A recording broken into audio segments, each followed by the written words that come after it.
Hi there, I'm here inside Jupyter, and in order to have everything organized, I will go to the desktop and then to the folder we have created for this course. Here we have all the programs we wrote so far. Inside here, I will place a new folder by going to New Folder. We have to select it here and press Rename to pick a name for this folder. I'm gonna name it Machine Learning.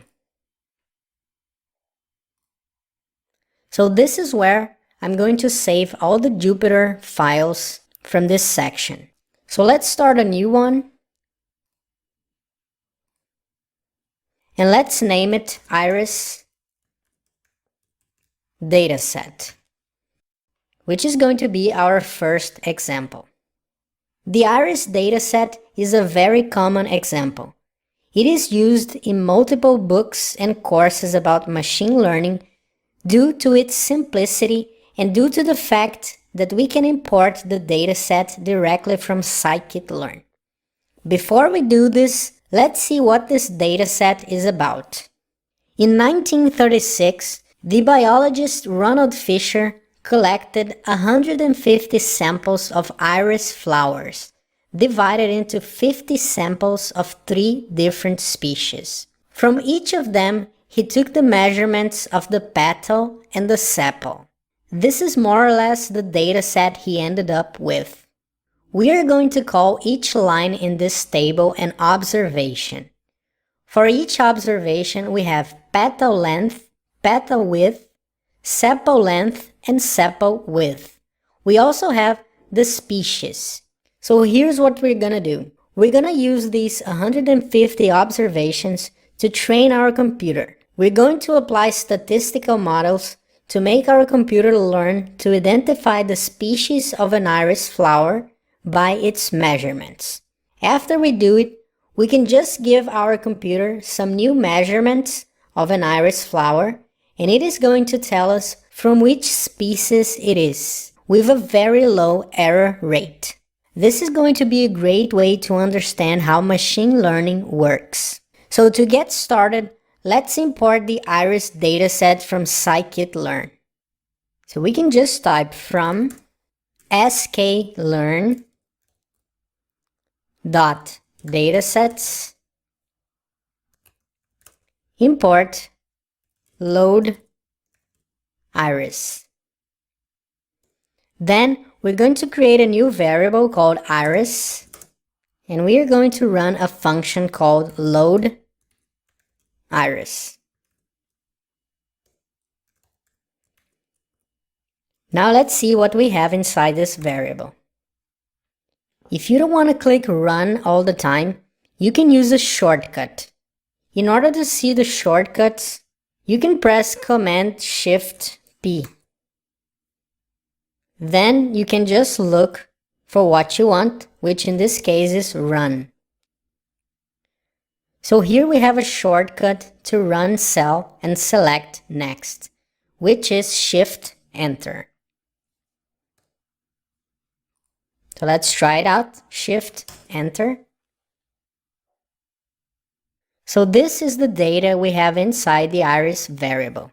This variable looks like a dictionary. So we can see the curly braces, and we also have some key value pairs. So we have a key called data, and here we have the value associated to this property. If you go down, you're going to see some more information inside this variable. At this moment, we're just interested in 2 properties. One of them is the data property. So let's just print iris.data.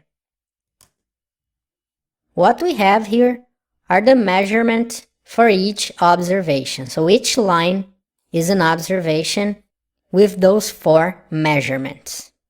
Note that the classification of the species is not here. So in the data attribute, we only have the measurement. The species are stored in another attribute called target. So let's print the target.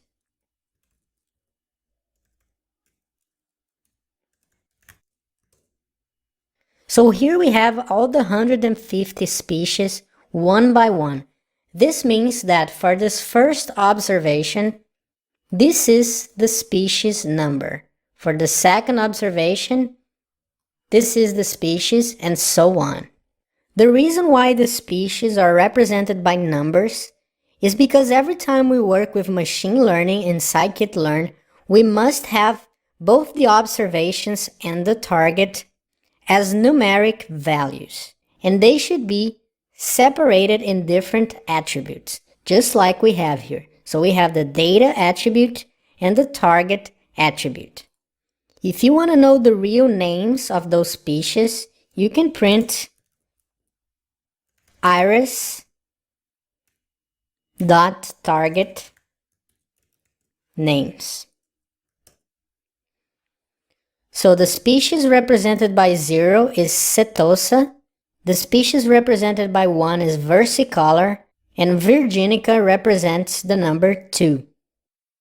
So as we can see, the first 50 flowers in our list, they are observations of setosa.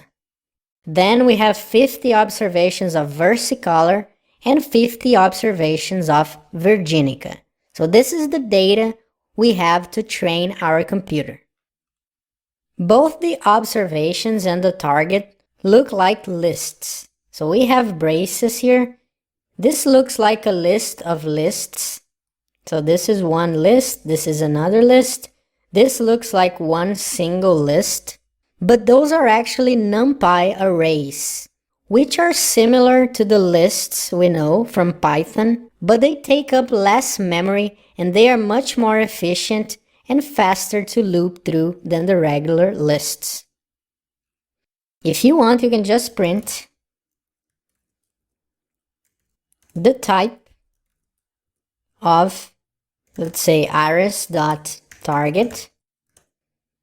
So we can see what we're talking about. So here we have a NumPy ND array. So this is the type of data we have for both the target and the observations.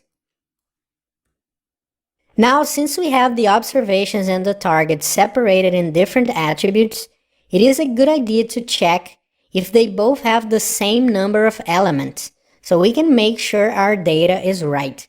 So if we have 150 observations here, we need 150 responses here. If this is not the case, there's something wrong in our data, and we won't be able to use it for machine learning. So to test this out, we can print iris.data.shape, which is an attribute from NumPy arrays. So if we do this, we can see 150 and 4, which represents 150 observations and 4 features, which are the 4 measurements we have. If we do the same thing for the target, we can see that we have 150 responses. So we are good to go. Okay, so now that we know a little bit more about the iris dataset, in the next lesson, we will learn about KNN, which will be the first statistical model we're going to use to train our computer to do machine learning. I'll see you then.